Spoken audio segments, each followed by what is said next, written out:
एक राजा था, उसको अपने पे बड़ा अभिमान था। उसको लगता था कि वह सब जानता है, उसमें बहुत ज्ञान है। राज्य में उसके मंत्री और दूसरे सभापति उसकी चापलूसी करते थे। राजा ने कई ज्ञानियों से ज्ञान ले लिया था।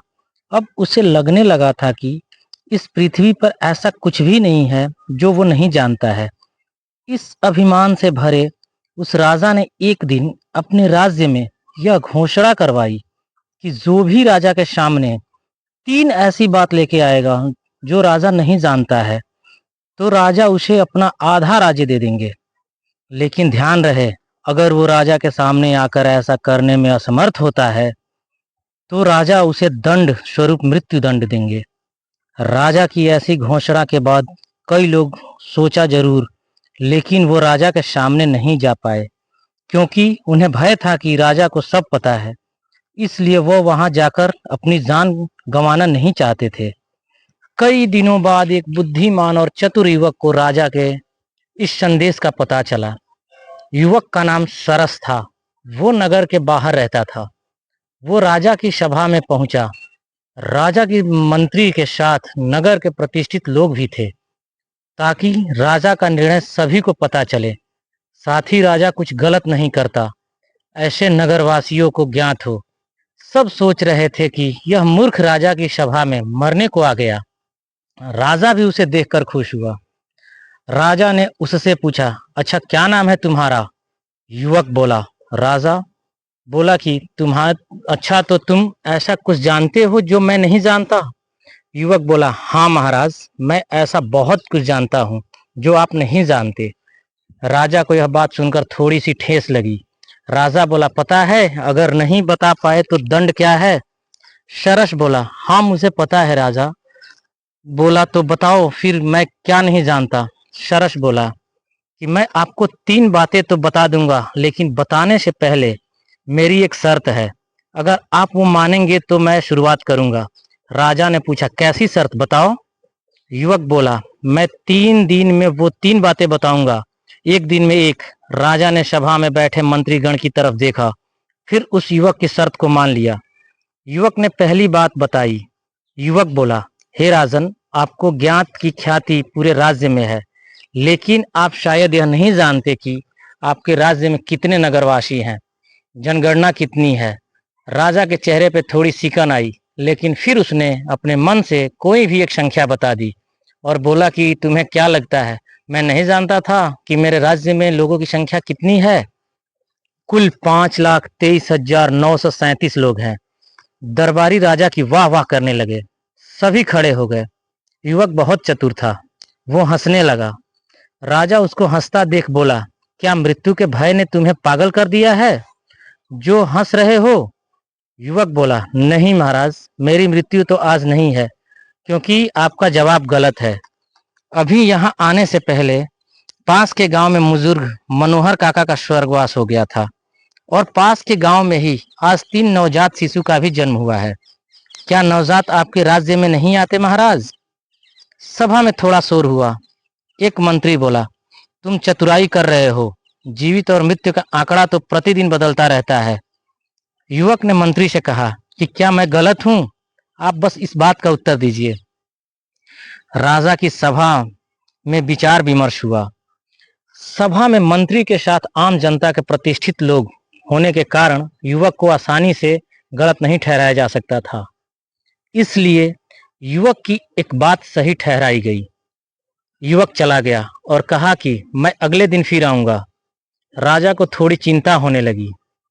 उसने कहा कि इस युवक पर नजर रखी जाए, साथ ही ऐसे आंकड़े संबंधित जानकारी को रात में संशोधन करके मुझे बताया जाए। अगले दिन फिर युवक सभा में आया। उसके चेहरे पे आत्मविश्वास देखकर राजा को थोड़ी घबराहट हुई कि अब क्या पूछेगा।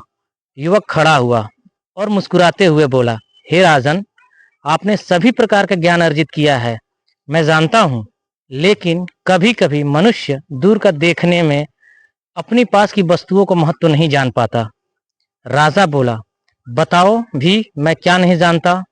युवक बोला, आप इस विशाल राज सिंहासन पर विराजमान है, क्या आप जानते हैं इस सिंहासन को किसने बनवाया था? राजा बोला, हाँ, यह हमारे दादाजी ने बनवाया था। फिर इस पे हमारे पिताजी बैठे और इसके बाद हम और हमारे बाद हमारा उत्तराधिकारी।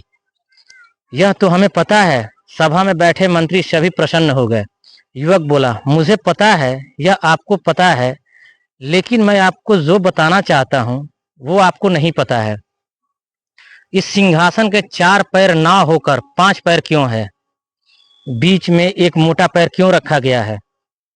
राजा बोला, यह मजबूती प्रदान करने के लिए होगा। युवक बोला, होगा या है? राजा के चेहरे पे हवाइयां उड़ गई। बोला, यह मजबूती के लिए ही है। तुम अब ज्यादा चतुराई दिखा रहे हो। युवक बोला, नहीं महाराज, मैं आपको बता देता हूँ, आपके दादा पुष्करनाथ महाराज ने करीब 50 साल तक इस राज्य पर राज किया। उनके 50 साल पे यह सिंहासन उन्हें उस समय पुरस्कार स्वरूप मिला था। यह 5 पैर उनके मजबूत 50 साल के लिए थे, हर एक पैर 10 साल के लिए। राजा अपने सभापतियों की तरफ गुस्से से देखता है कि उन्होंने यह बात उसे क्यों नहीं बताई। राजा उस युवक को बोलता है, तुम्हारे पास इसका क्या प्रमाण है कि तुम अभी तो युवक हो, इतनी पुरानी बातें कैसे पता है? वो युवक बोला, इस प्रश्न का उत्तर आपको मैं तीसरी बात में पता चल जाएगा जो आप नहीं जानते। अभी मैं चलता हूँ। राजा अपने मंत्रियों से बोलता है, आज रात्रि में मुझे इस युवक की पूरी जानकारी चाहिए। कल किसी भी कीमत पर यह ऐसा कुछ नहीं बताए जो मुझे ज्ञात ना हो। मैं अपना आधा राज्य नहीं खो सकता। अगले दिन वो युवक फिर राजसभा में आता है। राजा उसको देखकर बोलता है, आओ, मुझे पता चल गया कि तुम कल सच बोल रहे थे, क्योंकि यह सिंहासन तुम्हारे दादा ने बनाया था और मेरे दादा को दिया था, इसलिए तुम यह जानते थे। लेकिन अब तुम्हारे पास ऐसा कुछ नहीं जो मैं नहीं जानता। तुम्हें अब दंड मिलना तय है, क्योंकि हम राजा अपने कहे वचन को नहीं टाल सकते, इसलिए तुम्हें दंड तो मिल कर ही रहेगा। युवक मुस्कुराते हुए बोला कि आपको मुंह में यह बात अच्छी नहीं लगती महाराज, क्योंकि आप उस परिवार से जो अपने वचन से मुकर जाते हैं। राजसभा में शोर मच गया। राजा गुस्से से चिल्लाकर बोला, तुम्हारी इतनी हिम्मत, तुम हमारे परिवार के लिए ऐसे शब्द का प्रयोग कर रहे हो? कौन सी बात से मुकरा हमारा परिवार है, बताओ। युवक बोला, अच्छा, आपको नहीं पता? मुझे लगा कि आपने सब पता लगा लिया, तो शायद वो भी पता लगा लिया होगा। राजा बोला, क्या? युवक बोला, जब मेरे दादाजी यह पुरस्कार आपके दादाजी को दिया था, तब उन्होंने प्रसन्न होकर उन्हें 200 एकड़ जमीन और 500 सोने की मुद्रा भेंट देने की घोषणा की थी।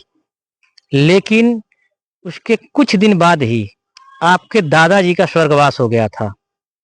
तब मेरे दादाजी ने कहा था कि जो भी महाराज होगा वो हमारी भेंट आज नहीं तो कल हम तक ले आएगा। तब से हम अभी तक प्रतीक्षा कर रहे हैं। प्रतीक्षा में पहले मेरे दादाजी किए गए, फिर मेरे पिताजी। आपने घोषणा करवाई तो मुझे लगा कि यह सही अवसर है आपको यह भी बताने का। ऐसा तो आपको सब ज्ञात है।